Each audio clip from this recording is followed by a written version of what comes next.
including Estes Park in Nederland, and the southern Front Range foothills, including Idaho Springs and Evergreen. High wind warning remains in effect until 6 a.m. Mountain Daylight Time Monday. Timing: west to northwest winds will increase late this evening and continue overnight. Winds: west to northwest winds of 25 to 40 miles per hour with some gusts to 80 miles per hour, strongest after midnight. The following impacts are expected. People planning travel should be prepared for strong crosswinds that will cause hazardous driving conditions. Drivers of lightweight or high-profile vehicles should consider delaying travel or use alternate routes. If you are driving on the roadway, slow down and remain alert for sudden and strong wind gusts.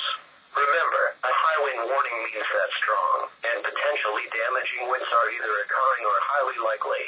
Residents should move trash cans, patio furniture, and any other items easily tossed about by high winds indoors.